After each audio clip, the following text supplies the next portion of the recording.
आमदार प्रवीणभाऊ तायडे यांचा 1 मे हा वाढदिवस आणि त्या वाढदिवसाच्या निमित्त त्यांच्या वाढदिवसाला त्यांचे आप्तसोखे आलेले होते. त्यांचे भाऊ आहेत, काका आहेत, त्याच्यानंतर मामभाऊ आहेत. पहिल्यांदा आपण त्यांचा परिचय घेऊन घेऊ. आपलं नाव काय काका?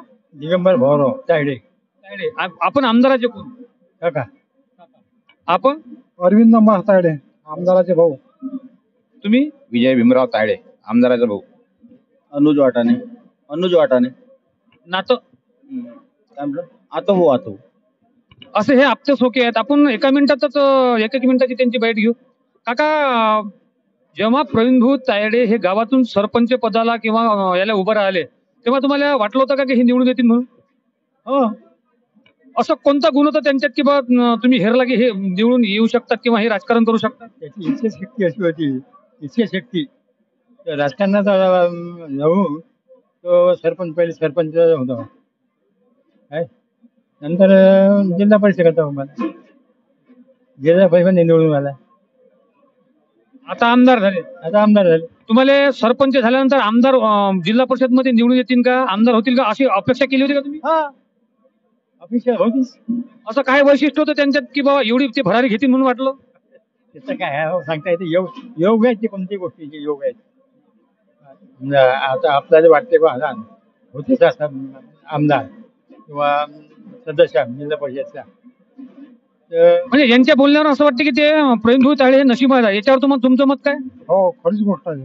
आहेत नशिबात. हे कसं एक सर्वसामान्य घरातला माणूस, शेतकऱ्याचा पोरग, सरपंच इथपर्यंत ठीक आहे, पंचायत सदस्य, जिल्हा परिषद सदस्य ठीक आहे, पण बच्चूभाऊ कडू सारख्याच्या मतदारसंघात निवडून येणं याच्यावर तुम्हाला काय वाटते? त्याचा कार्यक्षमता जेवढी होती त्याच्यात, त्याच्यामुळं असं वाटे आम्हाला हा निवडून येतेच म्हणून.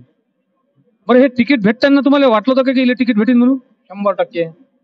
कशावरून? त्याचं कामच तेवढं आहे. त्याचं कामच इतकं आहे का लोक तोडण्यापेक्षा जोडणं खूप त्याचं काम आहे.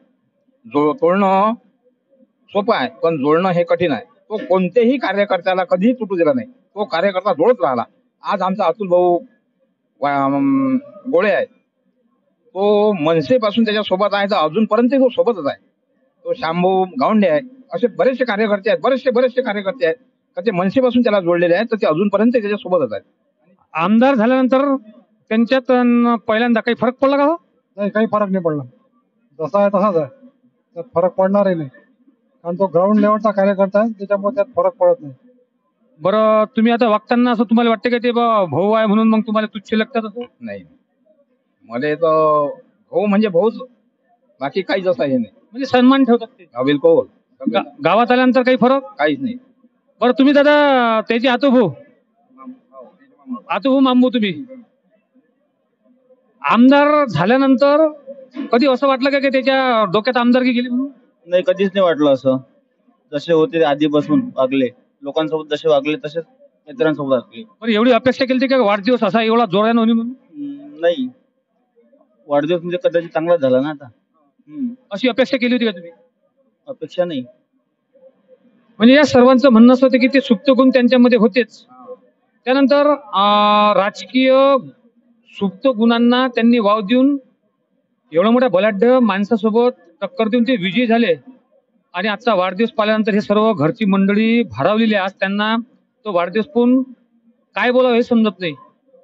असेच प्रत्येकाने जमिनी राहून आपला शेतकऱ्याचा पुत्र म्हणून तो जपावा. त्याच वेळेस सर्वसामान्य लोकांना तो आमदार हवा असं वाटतं. आणि याचं ज्वलंत उदाहरण म्हणजे आज त्यांच्या वाढदिवसाला प्रदेशाध्यक्ष पालकमंत्री बावनकुळे हेलिकॉप्टरनं आले. हीच त्यांच्यासाठी मोठी गोष्ट होती. गन्ना काफांना युट्यूब चॅनल प्रस्तुत करता गणेश ठाकरे. आपल्याला व्हिडिओ आवडल्यास नक्कीच लाईक, सबस्क्राईब, शेअर करण्यास विसरू नका. धन्यवाद.